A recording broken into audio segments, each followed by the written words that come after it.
हिरण्यकश्यप दो भाई थे, देवता और दैत्य। ये एक ही पिता की संतान है, इनकी माताएं अलग अलग हैं।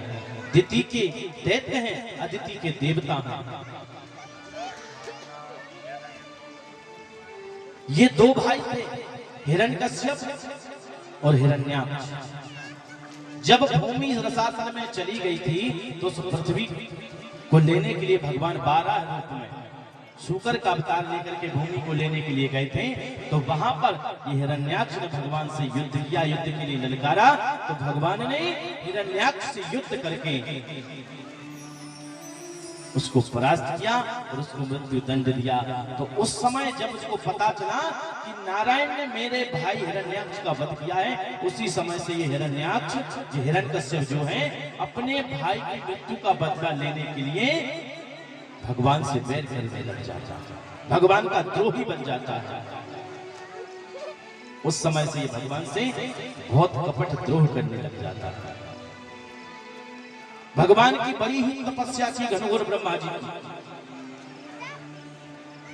बहुत तपस्या की, अनेक वरदान मांगे। उसी समय इसकी धर्म पत्नी, इसका नाम था कयाधु, वह गर्भवती थी। इंद्र को पता चला कि हिरण्यकश्यप की धर्म पत्नी कयाधु गर्भवती है। हिरण्यकश्यप जो है इतना अधर्मी है, इतना अत्याचारी है, तो इसका पुत्र होगा तो कितना बड़ा अत्याचारी होगा। इंद्र कयाधु को का अपहरण करके ले जाने लग जाते हैं। रास्ते में नारद जी से भेंट हो जाती है। नारद जी कहते हैं इनको छोड़ दो। अरे तुम क्या जानो कि कयाधु के गर्भ में कौन है। और कयाधु को अपनी कुटिया पर ले जाते हैं। हिरण्यकश्यप तो तपस्या में लीन था। वहां पर सत्संग के प्रभाव से जो प्रहलाद थे, उनको गर्भ में ही संस्कार और गुण प्राप्त हो जाते हैं। समय व्यतीत हुआ, नारद जी के द्वारा कयाधु अपने महल में पहुंची। समय व्यतीत होने के बाद में संतान उत्पत्ति हुई, जिसका नामकरण संस्कार कराया बड़ी ही धूमधाम से। इनका नाम रखा प्रहलाद। बोलिए भक्त प्रहलाद की। भक्त प्रहलाद ने जन्म लिया और बड़ा ही तप करके, वरदानों को प्राप्त करके आज हिरण्यकश्यप आया और अपने पुत्र से स्नेहवत चर्चा करते हुए कहता है कि हे पुत्र, अब तुम धीरे धीरे बड़े हो, अब मैं चाहता हूं कि तुम जाओ और भगवान का भजन करो। भगवान का भजन मत करना। क्यों? क्योंकि मैं इस संसार का भगवान हूं, सबको यही शिक्षा देता है। और कहा कि जाओ, अब मैं तुम्हें गुरुकुल विद्या देने के लिए भेजता हूँ। अपने जो गुरु थे शुक्राचार्य, उनके ही दो पुत्र थे षंड और अमरकर। उन दोनों को शिक्षा के लिए बोला कि प्रहलाद को सुंदर शिक्षा देना। आज शिक्षा ग्रहण कर रहे हैं। कुछ समय व्यतीत हो जाने के बाद में, शिक्षा दीक्षा ग्रहण करने के बाद में, एक दिन अपने पुत्र प्रहलाद को हिरण्यकश्यप ने अपने महल में बुलाया। कहा, पुत्र, तुमने क्या शिक्षा प्राप्त की? आज हमें बताओ, तुमने अपने गुरुजनों से क्या सीखा है, हमें कुछ उससे सुनाओ। तो आज प्रहलाद जी कहते हैं, हे पिताजी, मैंने तो जीवन में केवल यही बात जानी है कि तत्साधु मन्ये सुरवर ये देना सदा सपनंतियम सदगृहातो हित्वात्मपातं गृहान्धकूपं वनं गतो यद्धर्याश्रयेतो। बोले पिताजी, संसार में सच्चे जीवन का जो मनुष्य होता है, वह साधु की तरह सबसे जिसको प्रेम करना चाहिए। साधु का स्वभाव जो सबको साधे, वह साधु है कि? महात्मा कौन? क्या कोई पीले कपड़े या लाल वस्त्र धारण करने से महात्मा बन जाता है? अरे जिसकी आत्मा, जिसका मन महान हो, वह तो महात्मा है।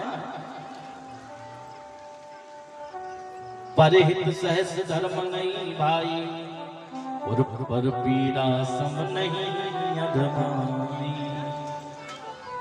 और जाते पग नहीं फटी बीमारी, सो का जाने पीर पराई। अरे जिस प्रकार आपको कांटा लगा है उसकी पीड़ा आपको पता है, यही पीड़ा दूसरों की समझ लो। जो सबको साधे वह साधु है। साधु की तरह जीवन सब में अच्छा देखे, सब में भगवान को ध्यान देना। एक साधु की कथा आती है। एक संत कोई नदी में स्नान कर रहे थे। कौन? एक महात्मा संत एक नदी में स्नान कर रहे थे और स्नान करते करते वह क्या देखते हैं, एक उस नदी में एक बिच्छू बाहर चला रहा है। कौन? बिच्छू। अब संत ने देखा कि ये बिच्छू पानी में डूबा जा रहा है, इसको बचाना चाहिए।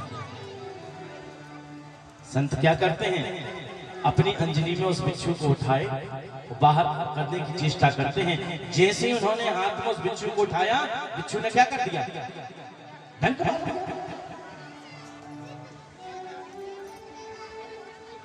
बिच्छू ने डंक मार दिया और छूट गया हाथ से। जैसे ही हाथ में डंक लगा तो हाथ से बिच्छू छूट गया। जैसे ही छूटा, पुनः प्रयास किया, अरे ये तो डूब जाएगा। फिर चेष्टा की, फिर उठाया उस बिच्छू को। जैसे ही उठाया, फिर पुनः उसने दोबारा बिच्छू ने फिर से डंक मार दिया। महात्मा ने सोचा, हे भगवान, ये तो डंक मारता ही जा रहा है। फिर से उठाया उस बिच्छू को, फिर डंक मार दिया, फिर छूट गया। ऐसे ही 2-4 बार किया। सामने एक सज्जन बैठे हुए थे किनारे पर, बोले बाबा, अरे ये बिच्छू है, ये काट रहा है आपको। अरे इसका मर जाना ही ठीक है, क्यों इसको बार बार बचा रहे हो? अरे आप इसको बचाने की कोशिश कर रहे हो और ये आपको बार बार काट रहा है। अरे इसको छोड़ दीजिए, इसको बह जाने दीजिए। तो महात्मा बड़ी सुंदर बात कहते हैं, अरे सज्जन, ये छोटा सा जीव है बिच्छू, इसका स्वभाव क्या है? काटना। अरे जब ये छोटा सा जीव होकर के अपना स्वभाव नहीं छोड़ रहा है, तो मैं इतना विशाल देह शरीर लेकर के मनुष्य अपने स्वभाव को कैसे छोड़ दूं? बिच्छू का स्वभाव है काटना और संत का स्वभाव है टूटे हुए को बचाना।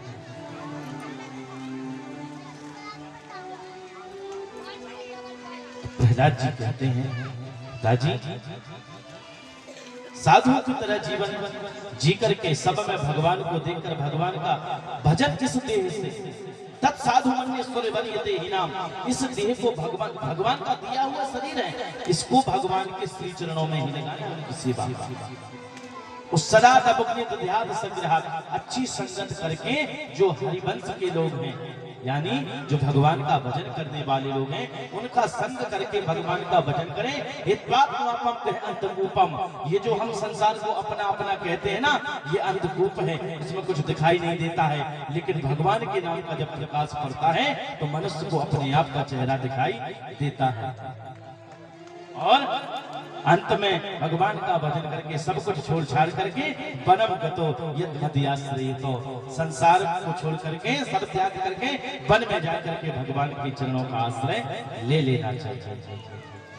जब इस प्रकार का जब ज्ञान दिया तो पक्ष में पागता, फिर नहीं देखा कि मेरा पुत्र है, क्रोध में लाल पीला हो गया है। मैंने तुझे अपने विद्यालय में भेजा है शिक्षा प्राप्त करने के लिए, लेकिन तू नारायण का नाम लेता है।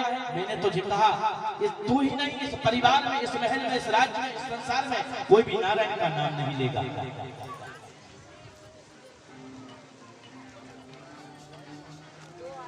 लेकिन तू ऐसा कर रहा है।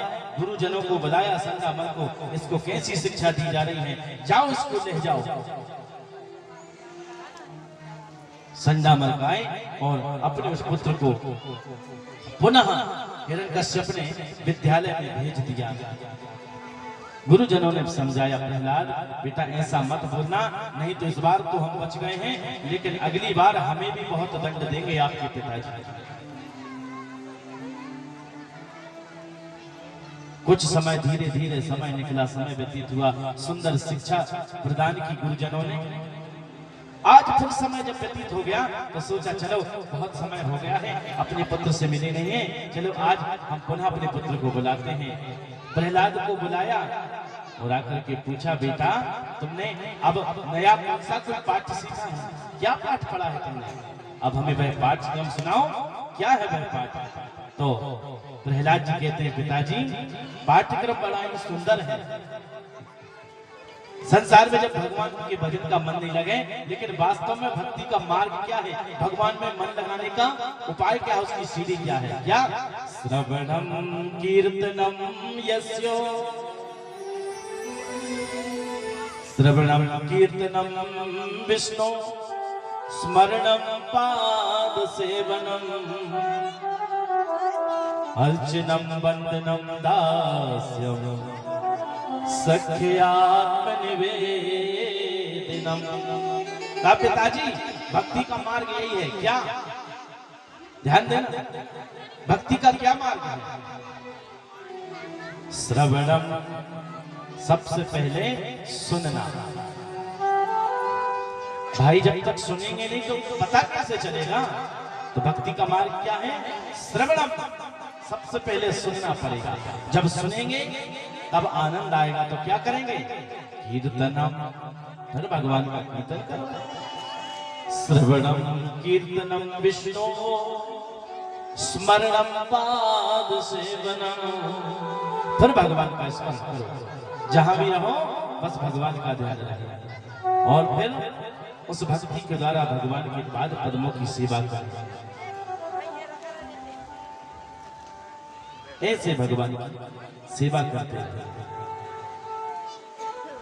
और अर्चनम वंदनम दास्यम, भगवान का अर्चन करें, पूजन करें, फिर भगवान के दास बन जाएं। और फिर सख्य आत्म निवेदनम, भगवान से कहते हैं सख्यता का भाव करो। भगवान से कोई ना कोई रिश्ता जरूर बनाना चाहिए, कोई ना कोई भगवान से रिश्ता हमारा होना चाहिए। मुझे राधे राधे। कौन कौन भगवान से रिश्ता बनाता है? किसको बनाना चाहिए? आप सब लोगों का रिश्ता है भगवान से। भगवान को अपना मानते हैं, भगवान से रिश्ता बनाते हैं। इसीलिए